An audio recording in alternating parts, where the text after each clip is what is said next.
आत्म कल्याण के साधन है। भगवान नाम का आश्रय ले तो राम कृष्ण नाम का जप करके गुरुजनों का स्मरण करके कल्याण को हम साध लेंगे। यह जो हमारे आत्म कल्याण के साधन संभाए हैं उनमें परम पूज्या गौ माता सदा वंदनीय आराध्या पूज्या है। साथ ही आज के समय की आवश्यकता है। जब गौ माता हमारे जीवन का अंग बनी हुई थी, कहाँ तक अंग की बात है, शास्त्रों ने बताया है जब हम तीर्थ यात्रा करेंगे यात्रा से पहले यात्रा मूलक गोदान किया जाता है। यात्रा आरंभ करने से पहले गोदान की विधि है और हम यात्रा पूर्ण करके आए, यात्रा की पूर्णता पर गोदान की विधि है। कितना गौ माता हमारे जीवन से जुड़ी हुई थी। किसी काल में हम लोग अपने घर में पूजा पाठ अनुष्ठान करते हैं, उस अनुष्ठान यज्ञ के शुभारंभ में गोदान करते हैं और जब यज्ञ परिपूर्ण हुआ पूर्णाहुति पर पुनः गोदान करते हैं। विवाह यज्ञ की वेदी पर वर वधू को बिठाए जाते हैं तो उस समय वर वधू के दोनों के नाम से हम सब गोदान की व्यवस्था करते हैं। कितना अपेक्षित, कितना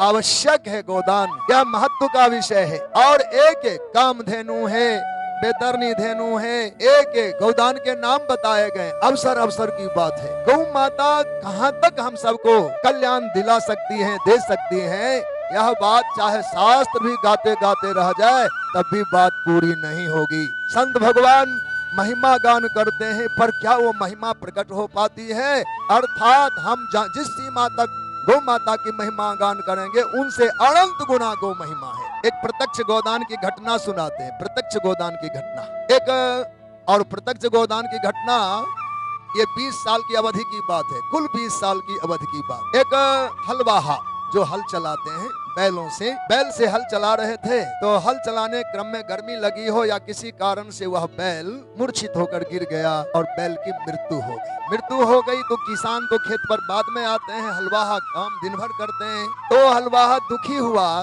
कि हमारे हल चालन से वृषभ देवता नंदी शरीर का त्याग कर दिया तो मुझे पाप लगा।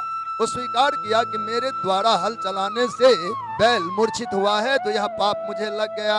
किसान खेत पर जब आए तो उन्होंने कहा मालिक आज तो बैल शरीर छोड़ दिया। कहा कोई बात नहीं, कहा हमको पाप लग गया ना, चूंकि हमने हल चलाया है। किसान लगता है उसमें 5-10 रुपए लगेंगे, सेवा प्रायश्चित करना पड़ेगा। तो बात को अनदेखी करते अरे शरीर है छूट गया छूट गया, बातों को टालने का प्रयास किया। हलवाहे ने कहा नहीं मालिक हमको तो पाप लग गया, चूंकि हमारे हाथ से यह बैल अभी अभी शरीर त्याग किया है। किसान अनदेखी करके जैसे उनकी अंतिम गति है उधर सारी व्यवस्था बनाई और हलवाहा घर आया।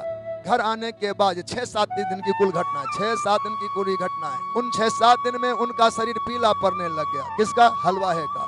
अन्न जल का त्याग कर दिया, हमसे पाप हो गया। क्या ग्लानि, एक हल चलाने वाला कितनी ममता रखता है धर्म से, ये बात समझने की है। और गोदान कितना महत्व का विषय है उसको हम सब समझने का चेष्टा करते हैं अभी। तो वो आत्मग्लानि से भरा हुआ था, शरीर पीले पड़े जा रहे थे। घर वालों ने हट किया जो भोजन करो भोजन करो। मालिक 10-5 रुपए भी प्रायश्चित के नाम पर नहीं दिया, उन्हें सीधी टाल दी कि वो शरीर छूट गया और वो कहता मुझे पाप लगा, इसका प्रायश्चित जो भी शास्त्र की विधि हो साधु ब्राह्मण से पूछ के हमको करना चाहिए। इस क्रम की घटना है। वो घर वालों ने जब भोजन दिया हठ पूर्वक हाथ डाला तो हाथ से कीड़े झरने लगे। 20 साल पुरानी घटना बता रहे। हाथ से कीड़े झरे और दाल साग में कीड़े ही कीड़े हो जाए, वो तो प्रत्यक्ष बात थी। हाथ से कीड़े झरने लगे। 1 दिन 2 दिन क्रमशः 7 दिन बीते और 7 दिन बीतने पर वह व्याकुल होकर के गंगा जी के तट पर भाग के चला। बिना टिकट आया गंगा नदी के तट पर। गंगा जी में पंडा जी हमारे होते हैं सभी जगह। उनसे अपना यह यथार्थ घटना सुनाया। महाराज हम हल चलाते थे और हमारे हल चलाते क्रम में बैल गिर गया और उनकी मृत्यु हो गई तो हमें पाप लगा और वो पाप प्रत्यक्ष में है। हम हथेली को ऐसे झरकाया तो उसमें कीड़े निकलने लगे, हथेली झरकावे तो कीड़े झरे। महाराज दोनों हाथ से कीड़े झर, वो भी आश्चर्य किए। कहा महाराज तो उपाय? का उपाय है 2-4 काम बताएंगे, रुपए कितने हैं? उन्होंने पूछा रुपए कितने हैं? कहा मेरे पास 7 रुपये हैं। 7 रुपए में तो प्रायश्चित होना संभव नहीं है, क्योंकि 5 रुपया तो बाल काटने वाला नाई लेगा। आज तो बाल भद्र होने की परंपरा चली गई भारत देश से। हमारे यहाँ मुंडो जटिलोवा एक सिद्धांत है। मुंडो जटिलोवा, या जटाधारी रहिए या मुंडी रहिए, बिना बाल के रहे या पंचकेशी रहिए, ये सब सैद्धांतिक बातें थी। और खासकर यज्ञ आदि सत्कर्मों में पहले भद्र होके यज्ञ में बैठा, इसका मतलब शोक संदेश नहीं है। हमारे शरीर में जो पाप आदि हैं उनको यदि व्रत तप के द्वारा भी अगर नष्ट करेंगे तो अंत में बाल में आकर छिपता है। यही वजह है प्रयाग कुंभ नहाने वाले लोग, माताएं भी वहां मुंडन करा लेती हैं। निर्णय सिंधु में लिखा है जब हम लोग गंगा नदी में भी डुबकी लगाते हैं तो पाप शरीर से निकलता है, अब जाए कहां का, बाल के सघन वन में जाकर छुप जाता है। ये महत्व का विषय है, इसलिए लोग मुंडन कराते। तो पंडा जी ने कहा आपको मुंडन कराने में कुछ खर्च होंगे। दूसरी बात, प्रत्यक्ष गोदान की तो सामर्थ्य आपकी नहीं, कम से कम शास्त्र के न्यूनतम मान है 1.25 रुपया। 1.25 रुपया का गोदान कुशा पर रख के करेंगे तो आपका एक प्रायश्चित होगा। गंगा मृतिका का आप प्राशन करें, गंगा स्नान करें।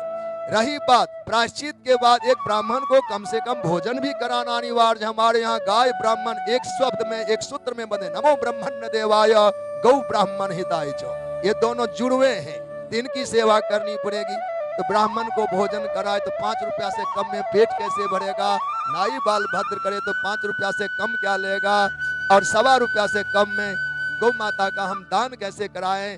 2-3 बातें हैं, पर उन्होंने दया की, नाई को बुलाकर कहा बेटा तू 1 रुपया ले ले, इन बेचारे के पास है नहीं, 1.25 रुपया गोदान में हम खर्च कर देंगे और 2 रुपया कम से कम भोजन में ब्राह्मण भोजन करे और तृप्ति हो जाए तो स्वाभाविक अनेक प्रायश्चित हो जाते हैं। इसलिए यह भी अनिवार्य है। कुल 7 रुपये में सारी प्रक्रिया पूर्ण कराई, भद्र कराया, गंगा स्नान कराए, गंगा की मिट्टी मृतिका मुख में खिलाया और संकल्प करके कुशा पर 1.25 रुपया रखे गए। ओम एतावत द्रव्य मूल्य गप्यै नमः, प्रायश्चित का नाम बोल करके एतावत द्रव्य मूल्य गप्यै नमः 3 बार जल छुड़वाया। ओम ब्राह्मणाय नमः, ओम ब्राह्मणाय नमः, ओम ब्राह्मणाय नमः, 3 बार ब्राह्मण के चरणों पर जल छुड़वाया। ओम तत्सत, ओम तत्सत, इतना कहकर संकल्प के बाद जो गोदान की दक्षिणा दी गई, हाथ का कीड़ा झरना बंद हो गया। ये गंगा जी के तट पर 20 साल पुरानी घटना, और इस घटना को किसी ने देखा हो ऐसा नहीं, एक सौभाग्य की बात है। श्री राम पंचायती मंदिर संगरिया में वो पंडा जी प्रतिवर्ष उत्सव दर्शन करने आते हैं और सारी घटना, चूंकि हम कांवड़ यात्रा में वहां जाते हैं तो उन संत का दर्शन होता है। ऐसी घटना आंखों के देखे हुए हाल है। 1.25 रुपया के गोदान एतावत द्रव्य मूल्य करके यदि हम इतने बड़े पाप और प्रायश्चित से बच सकते हैं, जिन धनियों का, जिन श्रीमानों का गौ माता के पेट में 5 रुपया, 500 रुपया, 5 लाख रुपया, 5 करोड़ रुपया गो तृप्ति में, गो पोषण में, गो रक्षण में खर्च होता होगा, उनके पुण्य के उस अंबार को भरा कौन माप तोल सकता है, वो कितने पुण्यात्मा होंगे। सज्जनों, ऐसी महिमा